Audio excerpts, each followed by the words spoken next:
Arey. Nice entrance.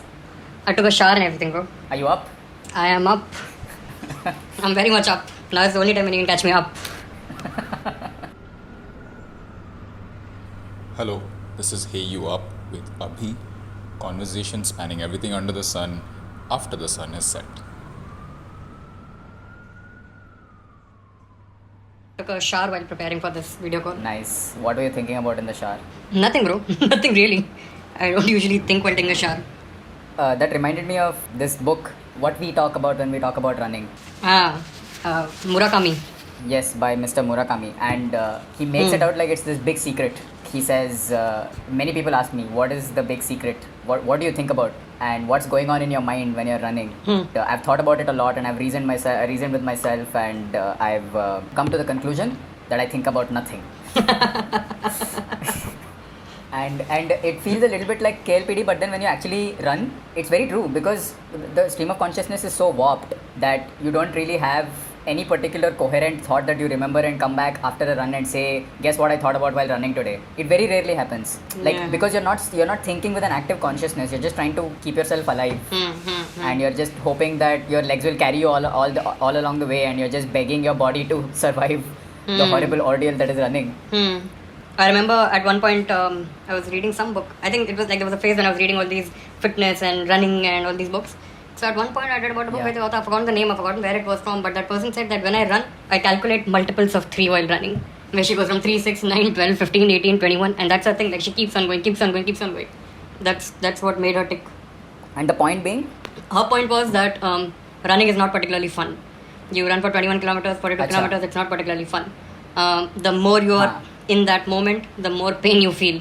So instead of your mind just going all over the place, you might as well just concentrate on one thing and keep on doing it, and that's the only way she can run 42 kilometers. My OCD is kicking in when she says multiples of 3, क्योंकि मुझे वो 1 और 2 का वो symmetry अच्छा लगता है. But when she says 3 and it's 3, 6, 9, every time there's an odd number, it bothers me. But I think that was the point, because if you do multiples of 2, then your brain starts going on, like your brain is not active anymore, because you can just say 2, 4, 6, 8, 10. But 3, after a point, you need to start thinking about it as well. Oh, acha, now I got it. Okay. So she keeps on going. But she's going on and on. Yeah, she keeps on going. Right. My solution would have been, let's do multiples of 17. But then I think that game will stop in like 5 multiples. So what's been up, dude? How have you been doing in this lockdown? My lockdown's been surprisingly good. I've been home for almost 2.5, 3 months now. My last day at work was 23rd of March. Or 22nd of March. So it's exactly been 2 months. And I'm liking it, This is the first time I'm working from home. It's been a good experience. Like, I'm liking the fact that there aren't as many things to do. Otherwise, like when I'm going to work, or like today's a weekend, like it's Thursday and it's the weekend. And usually there's so many variables or so many decisions to make, Like starting from the moment I get up, I have to take a shower, take the metro, should I take like whatever, like gold class, silver class, I have to walk, it's hot, should I take the umbrella, should I go cycle? So many decisions to make. But last 2 months, it's been good. Like I wake up at a particular time, all I have to do is take a shower, plumb myself in front of the computer, work for whatever hours I'm working for, office over, I make dinner and then sleep. Like there aren't as many moving parts to my life as there were 2.5, 3 months ago. And initially it was a little jarring, but now I've started enjoying it. I like the simplicity of it.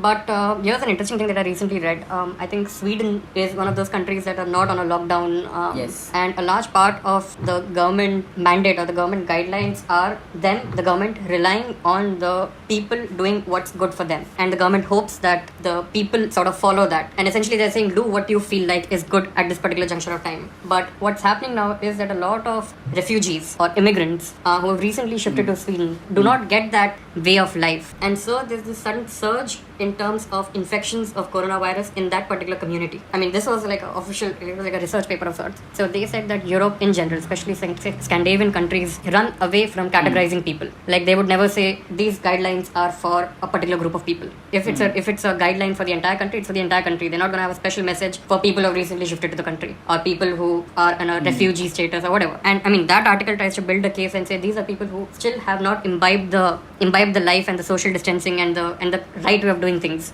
And thus, if Sweden wants to control the infection further, they will have to step up their game and start creating, not policies, but start making decisions for that group of people as well. which I thought was interesting because at some point, I mean, even if you ask me, should you have like different guidelines for different groups of people? Of course not. But I also think it's important to acknowledge that there are different people with different cultural backgrounds, different financial backgrounds, different education backgrounds. And as government, you need to keep that in mind and bring them into the fold as well. So Ashwin Suresh, he is the head of Dice Media, and I was incidentally having this similar conversation with him about expats and immigrants, and he had a particular definition for it. Now I don't know if this is the official definition. He said that expats are people who come to your country but don't learn the language because they are offering a service of their labor or their some sort of a skill. Whereas immigrants are people who come to your country, imbibe your culture, learn your language, and try to assimilate themselves into your culture.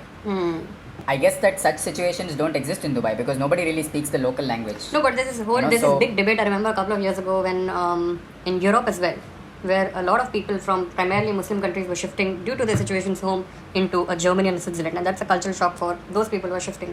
They're not necessarily assimilating the culture that Switzerland or Germany has. But they gradually will, right? Maybe the next generation will. I mean, it's tough for me to imagine a 50-year-old woman who grew up in a particular household to sort of suddenly learn the Swiss way of living. No, Maybe but what I'm their saying kids. is that you will never see a white man in Dubai ever imbibing the Middle Eastern culture. Yes, that's true. Maybe you'll do it, but I don't see a white man doing it. While we are on this topic, I remembered that you went to Scandinavia. Yeah, I went to Switzerland. I went to Zurich. Nice. So I went to two places. I went to Zurich and I went to Germany. I went to Nuremberg. First I went to Switzerland. I was like blown away by Switzerland. I was like, wow, like what a place. Eventually my understanding of the country is that it's basically a big village where people drive BMWs. It is exactly that. Like it's a huge village, but everyone's rich. Like if you imagine Himachal Pradesh or Uttarakhand, and if everyone eventually ends up with like $150,000 yearly income, that's what Switzerland would be. Or that's what Himachal can be if suddenly everyone starts earning $150,000 a year. Are you calling it a village because it looks pretty? Because A, it's empty, and B, from how I saw it, people are living their own small lives, you know. Like, I'm sure your experience going to the US would have been very different. But from how I saw in Switzerland, like, people are living their own lives. Like, they don't really, like how in a small village, you don't really care about what's happening in Bombay or in Bangalore or in Delhi. That's your life. Like, you're in this bubble. You like this bubble. You know, there's nothing wrong in it. Like, you like staying here. You can, you know, you've got good food to eat some cheese, drink wine in the evenings. You know, there's some cows just grazing the farms. It's good weather. It's cold. During the summers, you go out. I mean, I could be wrong. I mean, of course, like in a city like Zurich, you have a lot of bankers and the financial sector is huge. And those are people who have ambitions. I'm not calling them simpletons. But you are calling it a bubble. In some ways, I did feel it was a bubble. One more thing that sort of stuck with me was how uniform the entire place was. You mean planned? Not planned in terms of people or in terms of architecture or in terms of different shops selling different things. Like it was a little too organized for me. And then I took a bus from Zurich to Germany. And that's when I sort of felt the difference because suddenly I landed in Germany. I'd taken a train from Zurich to Germany, to Nuremberg. I reached Nuremberg and there are people like from all different walks of life. You know, someone's crying, someone's playing music on the streets, someone's just skating around. Colorfulness wasn't there in Switzerland. That I couldn't see those colors in Zurich. So that's why I thought Germany is like a much better place. I mean, of course, Switzerland is like a good place. It's a great place. But Germany, Switzerland, which place would I want to go again? It's definitely going to be Germany. But I'd gone with a Pakistani friend, and like this, like we are leaving from Switzerland. We are leaving. Okay, we're leaving. We are like at the airport, and this guy was like blown away by it. This is the first time I'd gone to Europe, and this guy was blown away by it. Then he calls me Sharma ji. He's like, Sharma ji, इन गोरों ने तो अपने लिए यहाँ पे जन्नत बना रखी है और हमें नहीं आने देते इस जन्नत में.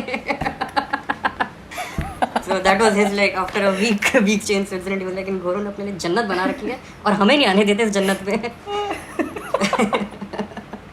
It reminds me of this one thing, which is that it is such a turn on to talk in Hindi in those places. You just feel it's the right thing to do because that is the only way you can feel superior in front of all these white people who have obviously fucking won the world. There's a Louis C.K. joke and he says, there's never a bad time in history to be a white man. He says, you can plumb me from here and put me in any time as long as I'm white and I'm a man. It's a good place. Yeah.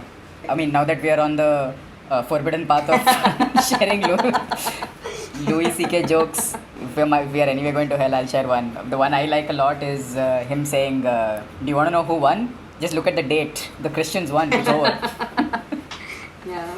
How does that work now though? Like, so if someone is cancelled, a joke doesn't get to be funny anymore. I'm guessing the way you look at that art will change, but something inherently that is insightful and that adds value to your life Huh. will not diminish in quality just because the person who wrote it is now tarnished. So if for instance we don't laugh at a Louis C.K. joke, we are forcing ourselves to not laugh, but it's inherently funny. No, but here's the thing. It's okay to laugh. You see a Louis C.K. video, you laugh. Like, that's fine. But if tomorrow Louis C.K. decides to perform in a Bangalore or a Bombay, do you go for his show or not? But ये distinction तूने कैसे बनाया?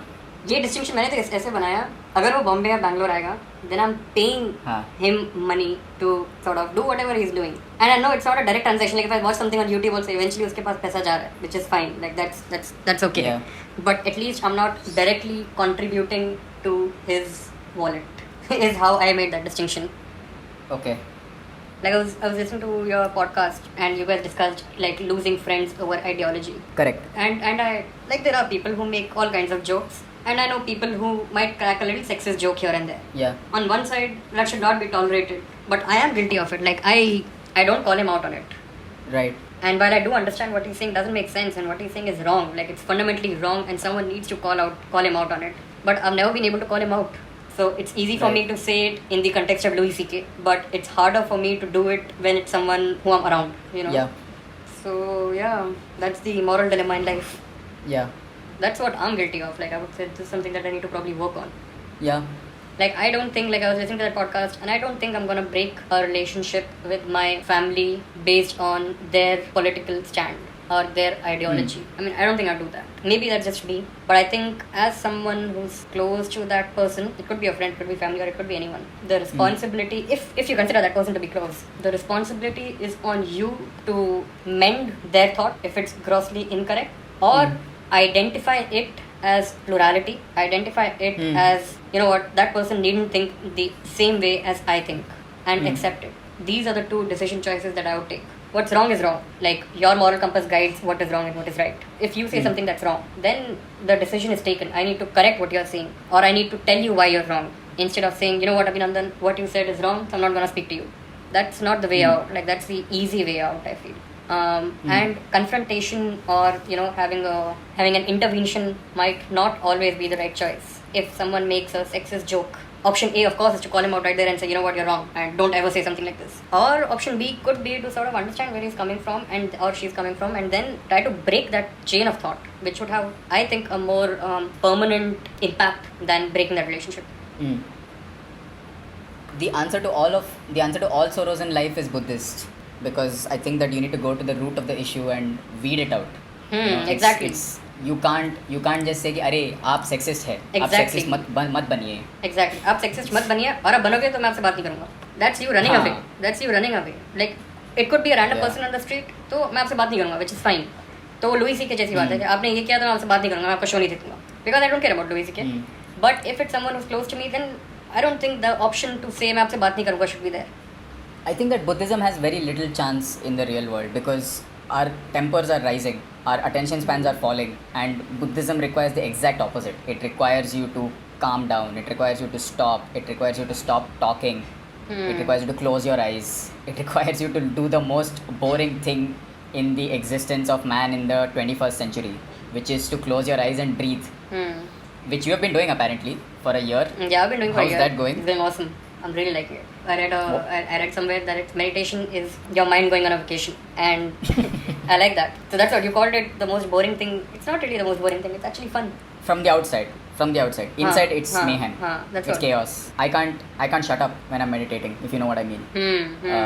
I genuinely can't shut up. I'm just telling myself shut up, and I can't do it. And it's also the reason why I don't meditate very consistently, because I don't like my mind. Like I don't like my mind's voice rather.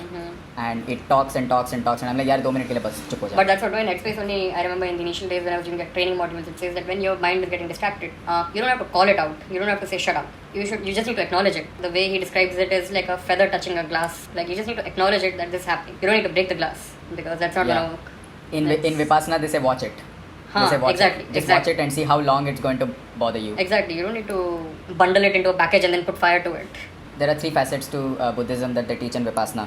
There's the first one is called Anicca, which is the idea of impermanence, and the second one is Dukkha, which is that world is filled with sadness, and the third one is Anatta, which is basically the dissolution of ego. Hmm. And मुझे लगता है कि मतलब मुझे दुख और अनट्टा समझ में नहीं आया अभी तक. मुझे अनिच्छा समझ में आया है. I've understood the idea of impermanence through my mental state. I've understood that I have been an unhappy man and I have become a happy man. And I've also understood that from a happy man I've gone to an unhappy man again. And so on and so forth. So through that experiential knowledge, I realized that anicca I understand, and it helps me because now I know that like anything that happens, good or bad, I know that it will pass, and something else will take its place, and that feeling humbles you when you're feeling overconfident, and pushes you to see another day when you're feeling like you can't wake up. How was Vipassana for you? I just did another one, by the way. I did Acha. a 4-day refresher camp Acha. in Valsad in Gujarat. And the food was sweet, everything was sweet. मतलब उनका दाल भी बहुत sweet था, but it was horrible यार. Why? I was not ready for how much of a garbage bin my brain has become. It just wouldn't listen to it. In the first 10-day session that I had done, I had managed to control it. I had managed to watch it do its shit. I had managed to watch it calm down for a few seconds, take it easy, maybe think nothing, observe the sensations in my body. But in the second time, it never happened at all. I was just filled with disappointment that I can't meditate anymore. And I walked around with that disappointment for 4 days. I had to marinate in it because मैं कुछ बोल भी नहीं सकता था किसी को. And it was also intimidating because I met these meditators who had done 7 vipassanas and 9 vipassanas, and those guys genuinely walk around like they're Zen monks, and they're irritating, dude. मैं पहली बार जब I in fact I met a Swedish man who had done 10 vipassanas, and after my first session, because I had a good vipassana, when I hung out with him, I felt like him. You know, there was bonding. And after the second vipassana, when I met a guy who's done a lot of vipassanas and who said, "Arey, मेरा amazing था," it felt like that, you know, when you're failed and your friend has passed, you know, and that guy is talking like, "अरे मैंने तो पढ़ाई नहीं की, but अच्छा आ गया marks." And you're like, "Fuck off!" Like I don't want you to tell me how good vipassana is. What has meditation done for you though? What has meditation done for me? Has it made your life better in any way? At the very least, meditation is those 15 minutes or 20 minutes or half an hour of a stop in my day. Like throughout the day, you know, there are things happening and a lot of things are happening that are outside my control. But I can choose to take that half an hour off, and that time is mine. From a larger point of view, like what has it done to me, or have I become more happy? I mean, I'm still living. I'm still living how I was earlier. Like I said, meditation is like your mind going on a vacation. If you go to Thailand for 1 week in a year, you can't just go back to it and say, what has that 1 week in Thailand done to you? It was good when it happened, and there are some soft benefits of it which you probably would carry in the next few years, but it's very tough to quantify them or like give them adjectives and say, this is what happened when I went to Thailand. You know, Yeah. why read too much into it? Like your trip to Thailand was fun when it happened. Same way as like my half an hour of meditation is good when it happens. Why try to sort of read and say, no, I've become more happy or I've become more satisfied? I mean, of course, those benefits are there. Yeah, I think there's also a fault in the question as well, because when you talk about things like meditation, when you talk about things like fitness, reading books, you expect the general answer to be, I've become better, bro. Exactly. And probably that's what Exactly. I also wanted to hear. And it's not like running a marathon. It's not something that you have to train for. It's not something that you have to, you know, prepare and then work hard towards it. You literally just need to like shut up for half an hour. The benefits are there for sure, but there's no point labeling those benefits and say, this is what has happened. I mean, I'm still struggling with the same problems that I was struggling a year and a half ago. You know, whatever those problems are. So it's not like a magic wand that, oh, okay, suddenly from this moment onwards you're gonna be happy. Or suddenly from this moment onwards you're gonna be satisfied. Or suddenly from this moment onwards you won't have anxiety. I mean, I'm sure there are people who had that experience, but it's not been the same for me. But would that mean that I won't meditate? I don't think so. Like I'll definitely, like, it's one of those things that I definitely want to continue for the next few years at least.